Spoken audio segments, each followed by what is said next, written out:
के साथ बारिश की बूंदों की भांति सैकड़ों इंसान आसमान से जमीन पर गिरने लगे।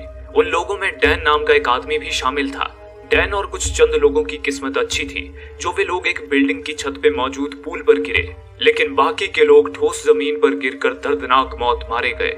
डैन पूल से बाहर निकला और अपनी बंदूक लेकर मानो किसी जंग के लिए तैयार हो गया। इसी के साथ कहानी 28 साल पीछे वर्तमान समय यानी कि प्रेजेंट टाइम में आ गई। समय सन 2022। डैन अमेरिकी मिलिट्री के स्पेशल फोर्स का एक सोल्जर रह चुका था, लेकिन लड़ाई से ज्यादा उसकी दिलचस्पी साइंस में थी, इसलिए उसने मिलिट्री छोड़ दी थी और आर्मी रिसर्च लैब में नौकरी पाने की कोशिश में लगा था। हालांकि उसका प्रपोजल हर बार रिजेक्ट हो जाता था, इसलिए फिलहाल घर चलाने के लिए वो एक स्कूल में बायोलॉजी टीचर के तौर पे काम कर रहा था। क्रिसमस की एक शाम थी। डैन ने पूरी उम्मीद से आखिरी बार रिसर्च लैब में प्रपोजल भेजा था, लेकिन बदकिस्मती से इस बार भी उसे रिजेक्ट कर दिया गया। डैन मायूस होकर अपने घर लौट आया। घर पर डैन की पत्नी एमी और बेटी म्यूरी ने क्रिसमस की पार्टी रखी थी। अपने परिवार और घर आए मेहमानों से अपनी मायूसी छुपाता हुआ डैन टीवी के सामने बैठ गया। इस दौरान टीवी पर फुटबॉल वर्ल्ड कप का लाइव मैच चल रहा था। मैच ने काफी ज्यादा रोमांचक मोड़ ले लिया था। एक प्लेयर बॉल लेकर तेजी से गोल की ओर बढ़ रहा था। ये गोल हार जीत का फैसला कर सकता था। डैन और सारे मेहमानों की नजर टीवी स्क्रीन पर गड़ी हुई थी कि इतने में ही टीवी स्क्रीन एक पल के लिए झिलमिलाई और तभी कुछ ऐसा घटा जिसने डैन के साथ साथ फुटबॉल का लाइव मैच देख रहे पूरी दुनिया के लोगों के रोंगटे खड़े कर दिए। बॉल लेकर गोल की ओर भाग रहे प्लेयर के सामने तेज रोशनी सी चमकी और अचानक ही उस रोशनी के बीच से निकलकर करीब 50-60 हथियारबंद लोग मैदान में प्रकट हो गए। पूरी दुनिया टीवी स्क्रीन पर वो अजीबोगरीब घटना लाइव देख रही थी। किसी को समझ नहीं आ रहा था कि लोग कौन थे और कहां से आए थे। तभी उस रोशनी से एक लड़की बाहर आई और उसने पूरी दुनिया को एक संदेश देते हुए कहा, हम लोग फ्यूचर से आए हैं। आज से 28 साल बाद के फ्यूचर से। फ्यूचर में हमारी भयंकर जंग छिड़ी है, लेकिन हमारे दुश्मन कोई इंसान नहीं है बल्कि एलियंस हैं। हम उन एलियंस से जंग हार रहे हैं, इसलिए हमें आपकी जरूरत है। अगर आपने हमारी मदद नहीं की तो फ्यूचर में आने वाले 11 महीनों में हमारे दुश्मन पृथ्वी से सारे इंसानों और जीवों का नामो निशान मिटा देंगे। इस जंग में हमें जरूरत अपने माता पिता की, अपने दादा दादियों की। अब आप लोग ही हैं जो जंग में हमारा साथ देकर फ्यूचर में इंसानों का वजूद बचा सकते हैं। फ्यूचर से आए उन लोगों के इस संदेश ने पूरी दुनिया को हिलाकर रख दिया था। उस घटना के बाद दुनिया भर की सरकार एकजुट हो गई थी और फ्यूचर में अपनी सेना भेजकर अपने आने वाले जनरेशन को बचाने की मुहिम में लग गई थी। आज उस घटना को 1 साल बीत चुके थे। फ्यूचर से आए वे लोग, कुछ सोल्जर्स, फ्यूचर में उनका सामना जिन एलियन से होने वाला था उन्हें व्हाइट स्पाइक्स कहा जाता था। व्हाइट स्पाइक्स ने फ्यूचर में इंसानों की आबादी लगभग खत्म ही कर दी थी, इसलिए फ्यूचर से आए वे लोग चाहते थे कि व्हाइट स्पाइक्स से जंग में उनकी मदद करने के लिए वर्तमान के लोगों को फ्यूचर में भेजा जाए। फ्यूचर के लोगों ने अपने समय में जंप लिंक नामक एक टाइम मशीन का निर्माण किया था जिससे वे वर्तमान में आए थे। अब उन्होंने वर्तमान में भी जंप लिंक्स स्थापित कर दिए थे जिसकी मदद से वे वर्तमान समय के लोगों को भी फ्यूचर में भेज सकते थे। इस मामले में गंभीरता दिखाते हुए सरकार द्वारा दुनिया भर से 1000 सैनिकों को चुना गया और उन्हें फ्यूचर में 28 साल आगे भेज दिया गया। वर्तमान से फ्यूचर में जंग लड़ने जाने वाले किसी भी सैनिक को सिर्फ 1 हफ्ते के लिए ही फ्यूचर में भेजा जाता था और जो सैनिक जंग में जिंदा बचे रहते थे वो 1 हफ्ते बाद अपने आप ही फ्यूचर से वर्तमान में वापस लौट आते थे। हालांकि पहली बार भेजे गए उन 1000 सैनिकों में सिर्फ चंद सैनिक ही जिंदा लौटे थे, लेकिन फिर भी सरकार रुकी नहीं। वो हर हफ्ते दुनिया भर से हजारों सैनिक जंग के लिए फ्यूचर में भेजती रही, पर फ्यूचर में भेजने से पहले सैनिकों का एक खास टेस्ट किया जाता था और उस टेस्ट से ये फैसला किया जाता था कि कौन फ्यूचर में जाने के काबिल है और कौन नहीं। हालांकि दुनिया भर की मिलिट्री फोर्स में 50% सैनिक ही फ्यूचर की जंग में जाने के काबिल थे, इसलिए सरकार आम नागरिकों के भी टेस्ट करवाकर उन्हें जबरदस्ती जंग में भेज रही थी। हर हफ्ते हजारों लोग जंग के लिए फ्यूचर में भेजे जाते थे, पर उनमें से कुछ गिनती भर लोग ही जिंदा वापस आ पाते थे। उनमें भी कोई अपने हाथ गंवाकर लौटता था तो कोई अपने पैर। लेकिन फ्यूचर में हजारों सैनिक भेजने के बावजूद इंसान व्हाइट स्पाइक्स का मुकाबला नहीं कर पा रहे थे। वहीं वर्तमान समय में जंग में अपनी फैमिली मेंबर्स को खोने के बाद आम नागरिकों ने इस जंग के खिलाफ विरोध प्रदर्शन शुरू कर दिया था। वे सड़कों पर उतर आए थे और सरकार से मांग कर रहे थे कि वे आम लोगों और सैनिकों को जबरदस्ती जंग में झोंकना बंद करे। लेकिन उन्हें अनदेखा करते हुए सरकार अपनी आने वाली जनरेशन को बचाने के लिए कोई कसर नहीं छोड़ रही थी। इन दिनों डैन की बेटी म्यूरी भी इस बात से डरी हुई थी कि न जाने कब उसके माता पिता को भी जबरदस्ती जंग में धकेल दिया जाएगा। इसी बीच एक दिन डैन अपनी क्लास में बच्चों को पढ़ा रहा था, तभी डैन का मोबाइल बजा। डैन ने देखा कि उसके मोबाइल पर गवर्नमेंट द्वारा भेजा एक इमरजेंसी अलर्ट आया था जिसमें लिखा था, कि एक जिम्मेदार नागरिक होने के तौर पर डैन को अभी मिलिट्री ऑफिस आकर टेस्ट करवाना होगा कि वो जंग में भेजे जाने के काबिल है या नहीं। इस पर डैन भी अपनी जिम्मेदारी निभाते हुए मिलिट्री के ऑफिस में पहुंच गया। वहां पर फ्यूचर से आए सोल्जर्स और साइंटिस्ट्स की एक टीम मौजूद थी। वे लोग ही वर्तमान के लोगों की जांच करके चुनते थे कि कौन जंग में जाने के काबिल है और कौन नहीं। उन्होंने डैन को एक चेयर पर बिठाकर उसे सीट बेल्ट से बांध दिया। उसके बाद एक आधुनिक मशीन को वहां लाया गया। उन्होंने डैन को उस मशीन में अपना हाथ घुसाने को कहा। डैन ने जैसे ही मशीन में अपना हाथ डाला, तभी उस मशीन ने केवल डैन की नब्ज देखकर ही उसके आने वाले फ्यूचर के सारे रिकॉर्ड्स स्क्रीन पर शो कर दिए। उन रिकॉर्ड्स में डैन का डेथ सर्टिफिकेट भी मौजूद था। एक सोल्जर ने डैन को बताया, आज से 7 साल बाद के लिए चुना जाता है। ये सुनकर डैन को झटका सा लगा। दरअसल फ्यूचर के लोगों को वर्तमान के ऐसे लोगों की जरूरत थी जो 2051 के पहले ही मर चुके हों, ताकि वो किसी टाइम ट्रेवल पैराडॉक्स से बच सके। क्योंकि कोई इंसान जो 2051 तक मरा ना हो, अगर वो फ्यूचर में जाता है तो वहाँ उसका एक फ्यूचर वाला रूप भी होगा, और यदि वो वर्तमान से आया इंसान फ्यूचर के जंग में मारा जाता है तो उसका फ्यूचर वाला रूप भी खत्म हो जाएगा। इस पैराडॉक्स से बचने के लिए ही फ्यूचर के लोग 2051 से पहले मर चुके लोगों को ही फ्यूचर में भेज रहे थे। डैन ने फ्यूचर के सोल्जर से पूछा कि आखिर 7 साल बाद उसकी मौत कैसे होगी, पर सोल्जर्स जंग के लिए चुने जाने वाले लोगों को उनकी मौत की वजह नहीं बता सकते थे, क्योंकि अगर उन्हें अपनी मौत की वजह पता होगी तो आगे जाकर वो अपनी मौत को टाल सकते हैं। इससे फ्यूचर में भी वो जिंदा रहेंगे और फ्यूचर की जंग में जाने के काबिल नहीं रहेंगे।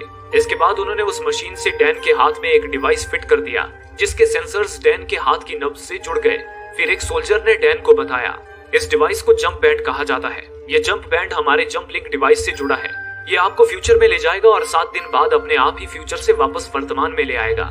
जंग में अगर आपकी मौत हो जाती है तो आपके परिवार को $10 लाख दिए जाएंगे, लेकिन अगर आप जंग में जाने से इनकार करते हैं या कहीं भागने की कोशिश करते हैं तो इस जंप बैंड में लगे ट्रैकर से आपको ढूंढ लिया जाएगा और आप पर कानूनी कार्रवाई की जाएगी। आपको 24 घंटे की मोहलत दी जा रही है। आप अपने परिवार को अलविदा कहकर और अपने जरूरी काम निपटाकर बेसिक ट्रेनिंग के लिए यहाँ वापस आइए। इस निर्देश के साथ सोल्जर्स ने डैन को छोड़ दिया। डैन मायूस होकर अपनी पत्नी एमी के पास लौटा। डैन के हाथ में वो जंप बैंड देखते ही एमी को सारा माजरा समझ आ गया।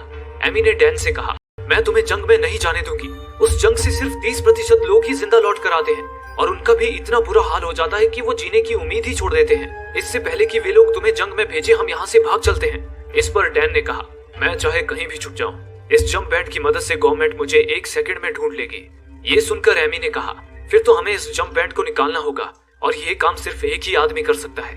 डैन एमी का इशारा समझ गया। दरअसल एमी डैन को उसके पिता जेम्स के पास जाने के लिए कह रही थी।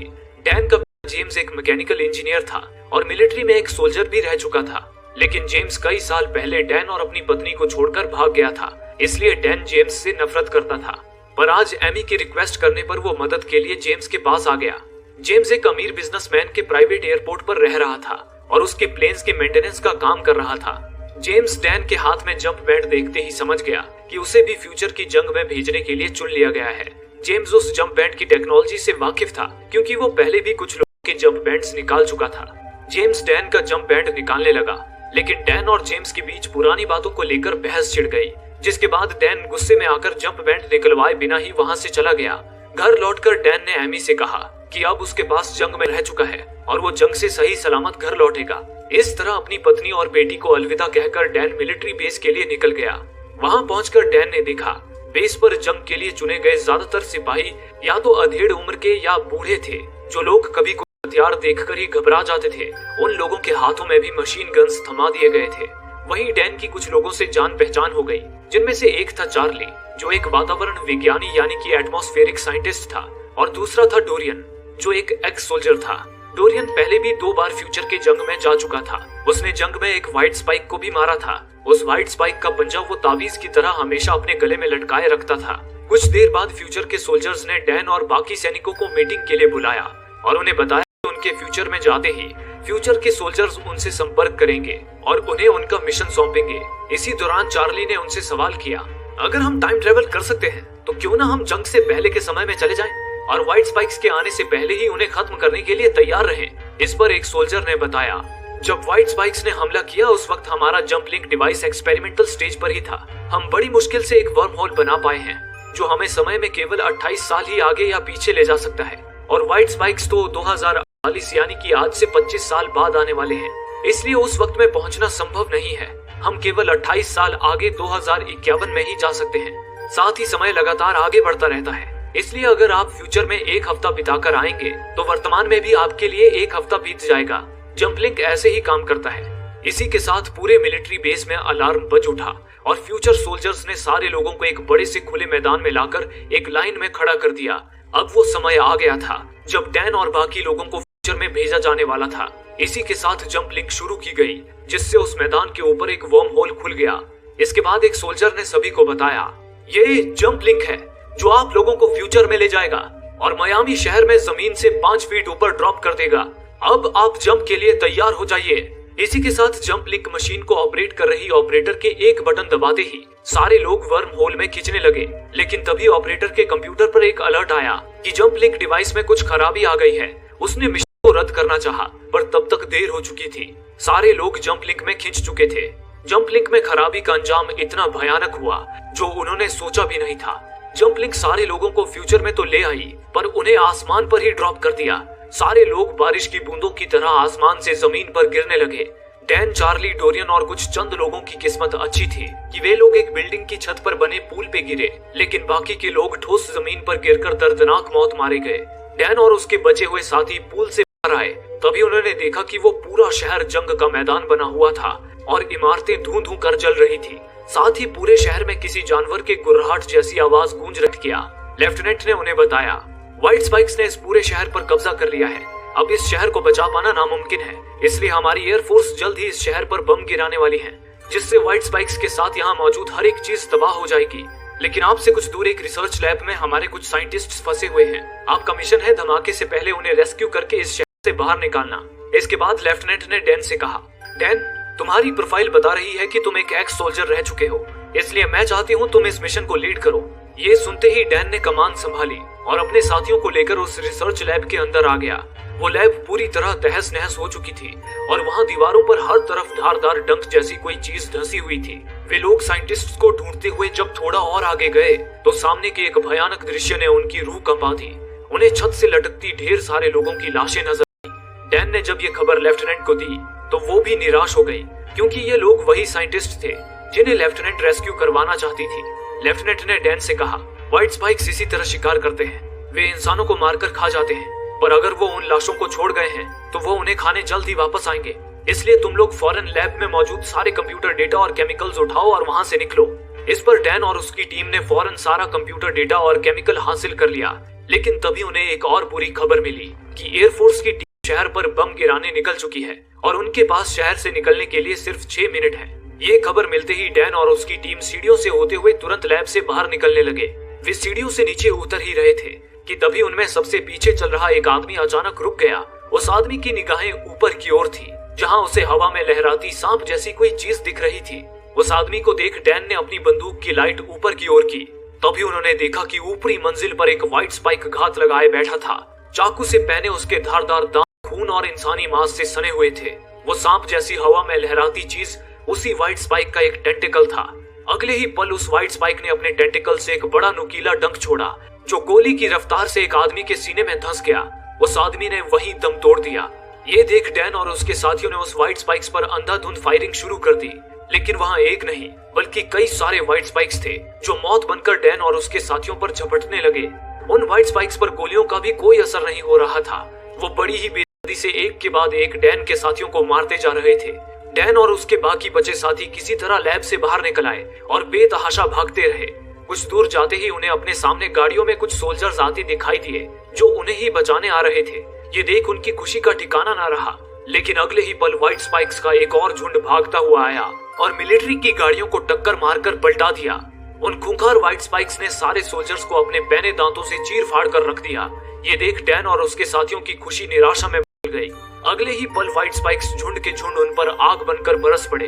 उन्होंने अपनी इस मुसीबत से जूझ ही रहे थे कि तभी एयरफोर्स की टीम भी वहां पहुंच गई और शहर पर बम बरसाने लगी। लेकिन डैन ने हिम्मत नहीं हारी। वो बाकी बचे लोगों को लेकर किसी तरह भागता रहा। वे शहर से बाहर निकलने ही वाले थे कि तभी एक बम का धमाका उनके कुछ करीब ही हुआ, जिससे वे दूर जा गिरे और उनकी आंखों के आगे अंधेरा छा गया। कुछ देर बाद जब डैन की आंखें खुली तो उसने खुद को एक हॉस्पिटल की बेड पर पाया। डैन ने एक झलक अपने जंप बैंड में देखा। उसे फ्यूचर में आए एक दिन हो चुका था। डैन के साथ वहाँ चार्ली भी मौजूद था। डैन चार्ली के साथ जब वहाँ से बाहर आया तो देखा कि वे लोग एक मिलिट्री बेस पर थे। वहीं बेस के बाहर डोरियन मायूस बैठा हुआ था। डैन और चार्ली उसके पास गए और पूछा कि उनके बाकी साथी कहाँ हैं। इस पर डोरियन ने बताया कि इस जंग में उनके बहुत से साथी मारे जा चुके हैं और बाकियों को दोबारा जंग में भेज दिया गया है। ये सुनकर डैन भी निराश हो गया। तभी मिलिट्री के 2 सोल्जर्स उनके पास आए। कहा, डैन फॉरेस्टर, हमारी लेफ्टिनेंट आपसे मिलना चाहती है, आप हमारे साथ आइए और चार्ली और डोरियन आप दोनों दोबारा जंग में जाने के लिए तैयार हो जाइए। इसी के साथ सोल्जर्स डैन को लेफ्टिनेंट के पास ले आए। लेफ्टिनेंट ने लैब से डेटा और केमिकल्स लाने के लिए डैन का धन्यवाद किया। इतने में ही एक सोल्जर वहां आई और लेफ्टिनेंट को लेफ्टिनेंट फॉरेस्टर कहकर पुकारते हुए उन्हें कुछ बताने लगी। लेकिन फॉरेस्टर तो डैन का भी सरनेम था। उस सोल्जर के जाने के बाद डैन ने लेफ्टिनेंट से पूछा, मुझे ऐसा क्यों लग रहा है कि मैं आपको जानता हूँ, आप कौन से शहर से हैं? इस पर लेफ्टिनेंट ने मुस्कुराकर जवाब दिया, जहाँ से आप हैं। बस इतना सुनते ही डैन समझ गया कि लेफ्टिनेंट फॉरेस्टर कोई और नहीं बल्कि उसकी बेटी म्यूरी फॉरेस्टर है। फ्यूचर की अपनी बेटी से मिलकर डैन भावुक हो गया। डैन को ये देखकर गर्व हो रहा था कि फ्यूचर में म्यूरी मिलिट्री रिसर्च टीम की हेड बन गई थी, पर वहीं म्यूरी अपने फ्यूचर को लेकर खुश नहीं थी। म्यूरी ने डैन से कहा, डैड, मेरे आदेश पर ही आपको फ्यूचर में भेजा गया है। वक्त आने पर आपको एक बड़ी जिम्मेदारी सौंपने वाली हूँ, क्या आप हमारी मदद करेंगे? इस पर डैन म्यूरी की हर संभव मदद करने को तैयार हो गया। इसके बाद म्यूरी डैन को कैंप के अंदर ले आई, जहां उसने कंप्यूटर पर डैन का एक सबसे अलग और खूंखार व्हाइट स्पाइक से परिचय कराया। म्यूरी ने डैन को बताया, ये एक फीमेल व्हाइट स्पाइक है। अब तक हमने सिर्फ एक ही फीमेल व्हाइट स्पाइक देखी है। फीमेल व्हाइट स्पाइक अंडरग्राउंड घोंसले बनाती है और वहाँ नए व्हाइट स्पाइक्स को जन्म देती है और मेल व्हाइट स्पाइक्स फीमेल की सुरक्षा करते हैं। फीमेल बहुत ही तेजी से व्हाइट स्पाइक्स की संख्या बढ़ा रही है, इसलिए सबसे पहले हमें उसे खत्म करना होगा। इसके बाद म्यूरी ने आगे बताया, हमने एक टॉक्सिन की खोज की है जो मेल व्हाइट स्पाइक्स को तो मार सकती है, लेकिन उस टॉक्सिन का फीमेल व्हाइट स्पाइक पर कोई असर नहीं होता। वो बहुत ही ज्यादा ताकतवर है, इसलिए हमने तय किया है कि हम फीमेल व्हाइट स्पाइक को पकड़कर लैब में ले जाएंगे। मुझे यकीन है कि फीमेल व्हाइट स्पाइक के शरीर में ही हमें उसे खत्म करने का तरीका मिल सकता है। अगर हमने फीमेल को मारने वाला टॉक्सिन तैयार कर लिया तो उससे मेल भी आसानी से मर जाएंगे। ये बताकर म्यूरी डैन को बाकी सोल्जर्स के पास ले आई और डैन से कहा, हम फीमेल व्हाइट से राजी हो गया। इसके बाद म्यूरी डैन और अपनी टीम को लेकर व्हाइट स्पाइक्स के घोंसलों की तरफ निकल गई। हेलीकॉप्टर पर आगे बढ़ते हुए डैन ने देखा कि व्हाइट स्पाइक्स हर जगह फैले हुए थे और पृथ्वी पर मौजूद हर जीव जंतु का शिकार करके उन्हें खा रहे थे। डैन ने म्यूरी से पूछा, आखिर ये व्हाइट स्पाइक्स यहाँ कब और कैसे आए थे? इस पर म्यूरी ने बताया, न जाने कैसे पर ये अचानक ही पृथ्वी पर जैसे प्रकट हो गए। इन्हें अंतरिक्ष में ना तो हमारा कोई सैटेलाइट डिटेक्ट कर पाया और ना ही किसी को इनका स्पेसशिप मिला। सबसे पहले ये सन 2048 नॉर्दर्न रशिया के एक आइलैंड से निकले, फिर केवल 3 साल के अंदर ही ये अनगिनत तादाद में पूरी दुनिया में फैल गए। ये सुनकर डैन ने पूछा, आखिर इनका मकसद क्या है? म्यूरी ने जवाब दिया, इनका सिर्फ एक ही मकसद है और वो है खाना। इस पृथ्वी पर मौजूद हर जिंदा जीव इनके लिए खाना है। इसी के साथ वे लोग फीमेल व्हाइट स्पाइक के घोंसले तक पहुंच गए। उन्होंने फीमेल को पकड़ने का वो समय चुना था जब सारे मेल शिकार पर निकले थे। व्हाइट स्पाइक के घोंसलों के कई सारे मुहाने थे और वे सभी अंडरग्राउंड सुरंग से एक दूसरे से जुड़े हुए थे। सोल्जर्स ने एक बड़ा पिंजरा एक सुरंग के अंदर डाल रखा था और बाकी सुरंगों में आग बरसा रहे थे, जिससे बचती हुई फीमेल व्हाइट स्पाइक पिंजरे वाले सुरंग की ओर आती जा रही थी। सोल्जर्स ने उस पर रस्सी डाल दी थी और उसे खींचकर पिंजरे में लाने की कोशिश कर रहे थे, लेकिन तभी वो फीमेल व्हाइट स्पाइक गुस्से में सुरंग से बाहर आई और उन सोल्जर्स को अपने पंजों और दांतों से चीर फाड़ कर रख दिया। ये देख म्यूरी ने डैन को हेलीकॉप्टर में ही रहने का आदेश दिया और बाकी सोल्जर्स को लेकर खुद उस सुरंग में उतर आई। म्यूरी और उसके सोल्जर्स फीमेल व्हाइट स्पाइक को पिंजरे में डालने की कोशिश करने लगे, लेकिन तब तक मेल व्हाइट स्पाइक्स को फीमेल के मुसीबत में होने की भनक मिल चुकी थी। वे झुंड के झुंड उनकी ओर आने लगे। उन्हें देख डैन भी म्यूरी की मदद करने सुरंग में उतर आया। डैन और म्यूरी ने अपनी जान पर खेलकर उस फीमेल को पिंजरे में बंद कर ही दिया। उसके बाद एक हेलीकॉप्टर उस पिंजरे को उड़ाता हुआ वहां से दूर ले जाने लगा, लेकिन मुसीबत अभी टली नहीं थी। अब व्हाइट स्पाइक्स के झुंड सारे सोल्जर्स पर टूट पड़े थे। डैन और म्यूरी किसी तरह उनसे बचते हुए एक गाड़ी में सवार हो गए, जिसके ऊपर एक मशीन गन लगी थी। डैन सनसनाते हुए गाड़ी भगाने लगा और म्यूरी मशीन गन से व्हाइट स्पाइक्स के चिथड़े उड़ाने लगी। इस तरह वे दोनों व्हाइट स्पाइक्स को चकमा देकर बच निकले। फिर एक जगह पर आकर म्यूरी ने फ्लेयर गन फायर करके अपने साथियों को इमरजेंसी सिग्नल भेज दिया। इस दौरान डैन को अपनी बेटी म्यूरी के साथ कुछ वक्त बिताने का मौका मिल गया था। डैन ने म्यूरी से कहा, फ्यूचर सोल्जर्स ने यहाँ भेजने से पहले मुझे बताया था कि 7 साल बाद मेरी मौत हो जाएगी। मुझे जानना है कि मेरी मौत कैसे हुई और उसके बाद तुम्हारे और तुम्हारी माँ के साथ क्या हुआ। इस बात पर म्यूरी पहले तो डैन से बहुत ज्यादा नाराज हो गई, लेकिन फिर डैन के जोर देने पर उसने बताया, आप अपना ड्रीम जॉब हासिल ना कर पाने की वजह से अपनी जिंदगी में बहुत ज्यादा उदास हो गए थे। मैं 12 साल की थी जब आप माँ को छोड़कर चले गए थे।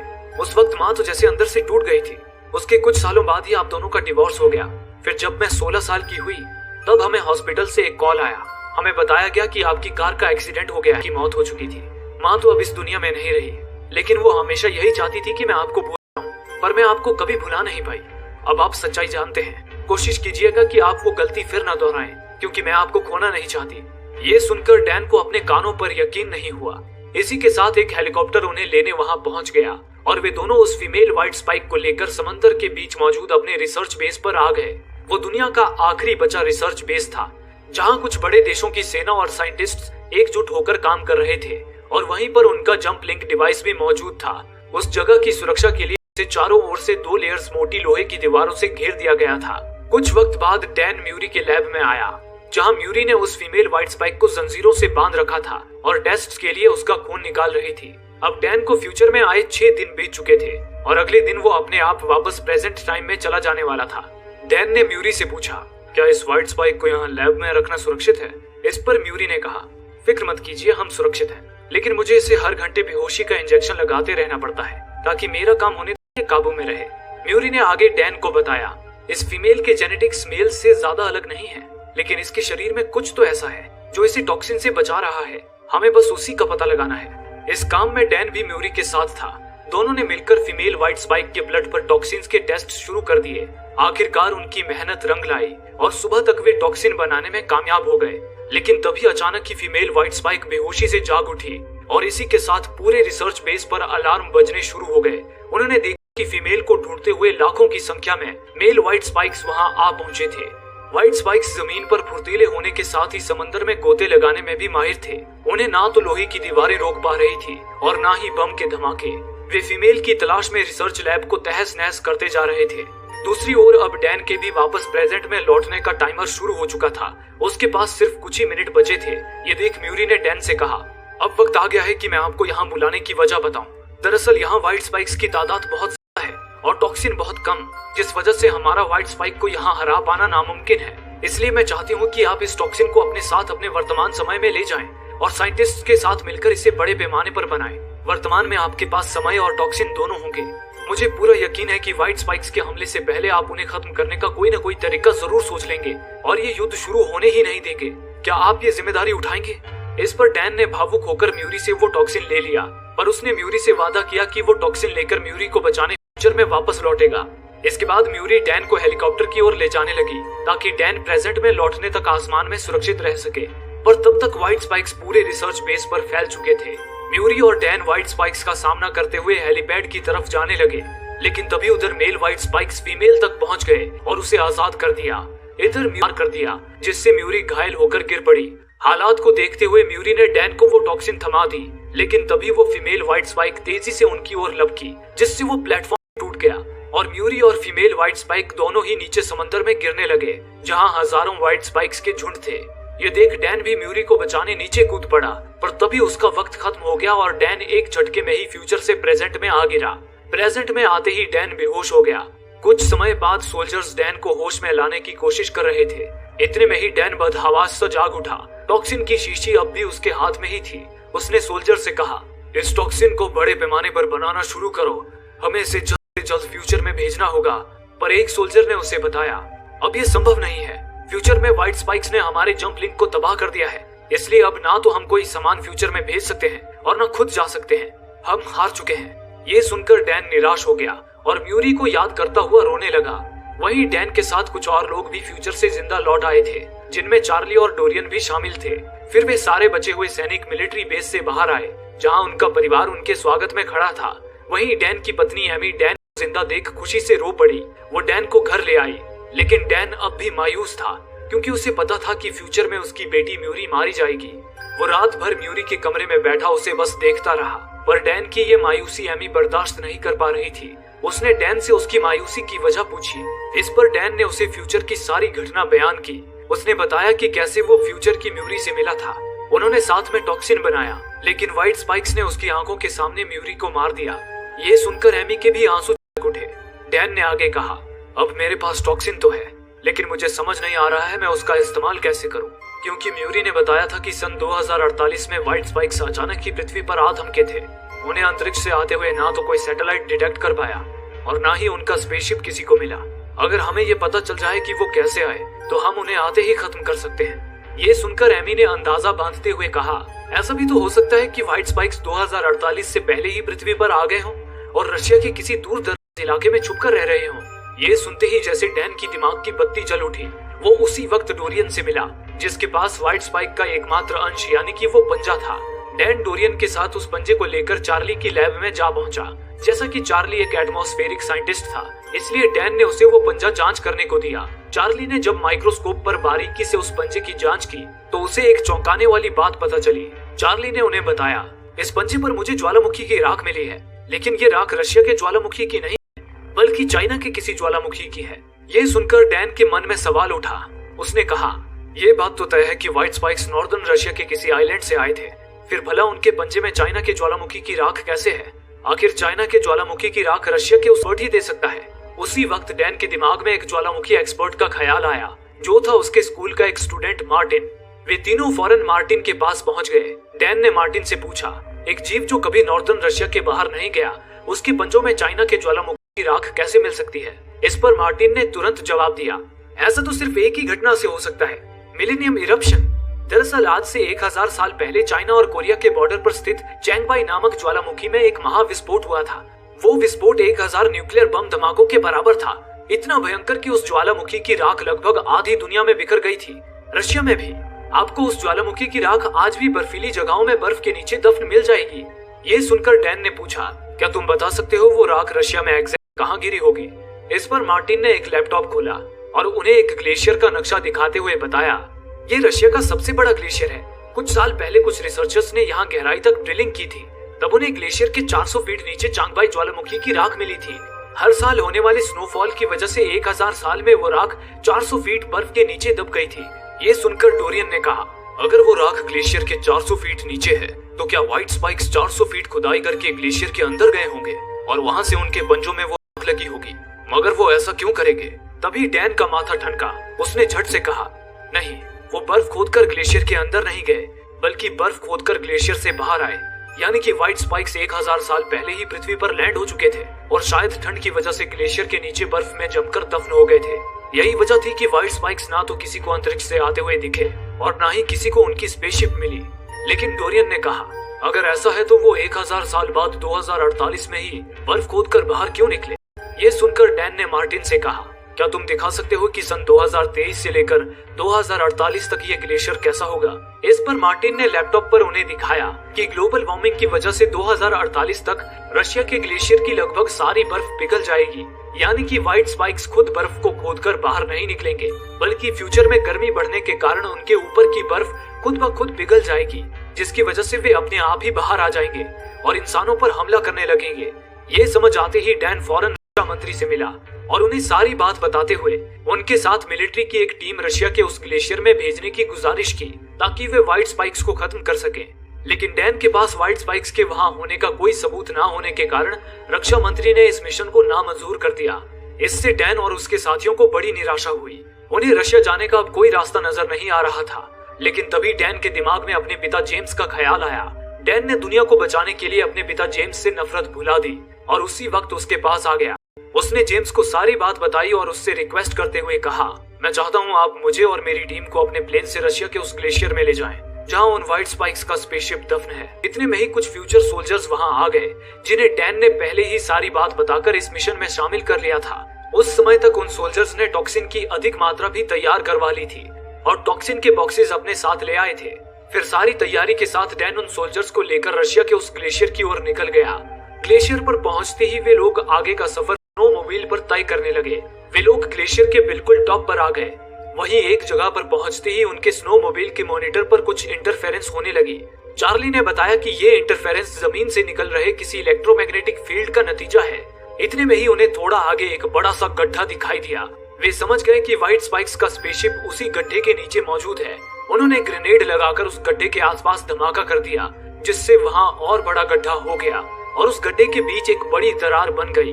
डैन उसके साथी अपने हथियार लेकर उस दरार के अंदर घुस आए। वहीं थोड़ा आगे जाते ही आखिरकार उन्हें बर्फ में दफन व्हाइट स्पाइक्स का स्पेसशिप नजर आ गया। उन्होंने फौरन उस स्पेसशिप को काटकर उसमें एक छेद कर दिया। डैन ने जेम्स और चार्ली को स्पेसशिप के बाहर नजर रखने को कहा और बाकियों के साथ शिप के अंदर घुस गया। वे लोग जैसे जैसे आगे बढ़ रहे थे, शिप में रोशनी होती जा रही थी। तभी आगे चलकर वे लोग शिप के कॉकपिट पर पहुंच गए। वहीं एक चौंका देने वाला दृश्य उनके सामने आया। उस कॉकपिट में एक मरा हुआ एलियन उल्टा लटका था, लेकिन वो तो व्हाइट स्पाइक नहीं बल्कि किसी और ही प्रजाति का एलियन लग रहा था और साथ ही वो स्पेसशिप भी उल्टी थी। उसे देख डैन ने अंदाजा बांधते हुए कहा, जरूर ये स्पेसशिप का पायलट होगा। और उस उल्टी स्पेसशिप को देखकर तो लगता है कि ये पृथ्वी पर लैंड नहीं हुई थी बल्कि यहाँ क्रैश हुई थी। इसके बाद वे लोग आगे बढ़े, जहाँ एक चैम्बर में उन्हें कुछ बड़ी बड़ी गर्भ की थैली जैसी कोई चीज नजर आई। उन्होंने देखा कि उन गर्भों में कई सारे व्हाइट स्पाइक्स पनप रहे थे। उन्हें देख डैन को सारी हकीकत समझ आ गई। डैन ने बाकी को बताया, दरअसल ये व्हाइट स्पाइक्स का स्पेसशिप नहीं है बल्कि उस एलियन का है जो कॉकपिट में हमें मरा मिला था। ये व्हाइट स्पाइक्स तो एक प्रकार के बायोलॉजिकल हथियार हैं जिन्हें वो एलियन किसी ग्रह का सफाया करने ले जा रहा था ताकि वो उस ग्रह के सारे जीवों को खत्म करके उस ग्रह पर कब्जा कर सके। लेकिन बदकिस्मती से उसका स्पेसशिप यहाँ पृथ्वी पर क्रैश हो गया। क्रैश में वो एलियन तो मर गया, लेकिन उसके ये व्हाइट स्पाइक्स 1000 साल तक अपने गर्भ में जिंदा बचे रहे। अब आगे चलकर जब गर्मी बढ़ेगी तो ये व्हाइट स्पाइक्स अपने गर्भ से बाहर निकल आएंगे और इंसानों को हमले शुरू कर देंगे। लेकिन वो नौबत आने से पहले ही हमें इन्हें खत्म करना होगा। इसके बाद डैन और उसके साथियों ने बॉक्स खोलकर उसमें से टॉक्सिन्स निकाले और कुछ व्हाइट स्पाइक्स के गर्भ में इंजेक्ट कर दिया। टॉक्सिन्स के असर से वे व्हाइट स्पाइक्स गलने लगे और गर्भ से बाहर आकर मर गए। टॉक्सिन के काम कर जाने से डैन और उसके साथियों की खुशी का ठिकाना न रहा, लेकिन दूसरे ही पल उनकी खुशी खौफ में बदल गई क्योंकि उन व्हाइट स्पाइक्स के मरने से बाकी के व्हाइट स्पाइक्स जाग गए और एक के बाद एक गर्भ से बाहर आने लगे। उनमें वो फीमेल व्हाइट स्पाइक भी शामिल थी। डैन और उसके साथियों ने उन पर अंधाधुंध गोलियां बरसाई, लेकिन वो गोलियों से स्पाइक्स को खत्म करो, बाकियों को हम संभालते हैं। इसे सुनकर डैन बाहर भाग रहे व्हाइट स्पाइक्स के पीछे लग गया। उधर जेम्स और चार्ली भी व्हाइट स्पाइक्स को बाहर भागने से रोक रहे थे। तभी शिप के अंदर एक साथ ही सारे व्हाइट स्पाइक्स अपने गर्भ से बाहर निकल आए। डोरियन और बाकी सोल्जर्स समझ गए कि उनकी बंदूक की गोलियां उन व्हाइट स्पाइक्स को कभी नहीं रोक पाएंगी। ये जानकर डोरियन और बाकी सोल्जर्स ने उस पूरे शिप को ही बॉम्ब से उड़ा दिया। उनकी कुर्बानी से शिप में मौजूद सारे व्हाइट स्पाइक्स मारे गए। उधर दूसरी ओर डैन भागता हुआ जेम्स और चार्ली के पास पहुंचा। उन्होंने डैन को बताया कि बाकी के व्हाइट स्पाइक्स को तो उन्होंने खत्म कर दिया, लेकिन एक विशाल व्हाइट स्पाइक यहाँ से भागने में कामयाब हो गया है। डैन समझ गया कि वो विशाल व्हाइट स्पाइक फीमेल है। इससे पहले कि वो फीमेल कहीं छुपकर और व्हाइट स्पाइक्स को जन्म दे, डैन और जेम्स स्नोमोबाइल लेकर फौरन उसे ढूंढने निकल पड़े। थोड़ा आगे जाते ही उन्हें वो व्हाइट स्पाइक एक पहाड़ी के छोर पर भागती दिखाई दी। उसे देखते ही वे दोनों उस पर बेतहाशा गोलियां बरसाने लगे और उसे पहाड़ी से नीचे गिरा दिया। लेकिन वो चालाक व्हाइट स्पाइक वहाँ से भी बच निकली थी। अचानक ही उसने पीछे से उन पर हमला कर दिया, पर तभी डैन और जेम्स ने उसकी दोनों आंखें फोड़ दी और उसके हाथ में टॉक्सिन इंजेक्ट कर दिया, जिससे उसका हाथ गलने लगा। लेकिन उससे भी वो व्हाइट स्पाइक मरी नहीं, उसने अपना गलता हुआ हाथ ही काटकर फेंक दिया। अब डैन और जेम्स खुद उस व्हाइट स्पाइक का शिकार होने वाले थे। वो डैन की ओर बढ़ ही रही थी कि तभी डैन को बचाने के लिए जेम्स ने चिल्लाकर व्हाइट स्पाइक का ध्यान अपनी ओर आकर्षित कर लिया। स्पाइक तेजी से जेम्स की ओर लपकी, पर तभी डैन उठा और एक टॉक्सिन का इंजेक्शन उस व्हाइट स्पाइक के मुंह में ही घुसा दिया, जिससे उसकी पूरी खोपड़ी ही गल गई। उसी पल डैन ने एक लात मारकर उस व्हाइट स्पाइक को खाई में फेंक दिया और उसका अंत कर दिया। इस तरह डैन और उसके साथियों ने व्हाइट स्पाइक से दुनिया को बचा लिया। अब जब व्हाइट स्पाइक्स ही नहीं रहे तो फ्यूचर भी सुरक्षित हो जाएगा और म्यूरी भी फ्यूचर में जिंदा रहेगी। डैन अपने पिता के साथ अपने घर लौट आया। फ्यूचर म्यूरी की बदौलत अब डैन को मालूम था कि फ्यूचर में किस गलती से उसका परिवार बिखर जाएगा और उसकी मौत हो जाएगी, इसलिए अब वो उन गलतियों को नहीं दोहराएगा। दोस्तों, आप में से काफी लोगों का कहना है कि हमारे वीडियोस आप तक नहीं पहुंच पा रहे हैं। उसके लिए आप सब्सक्राइब बटन को दबाने के बाद नोटिफिकेशन बेल पर क्लिक करें और ऑल का ऑप्शन सिलेक्ट कर लें ताकि हमारी सारी वीडियोस की नोटिफिकेशन आप तक पहुंच सके। धन्यवाद।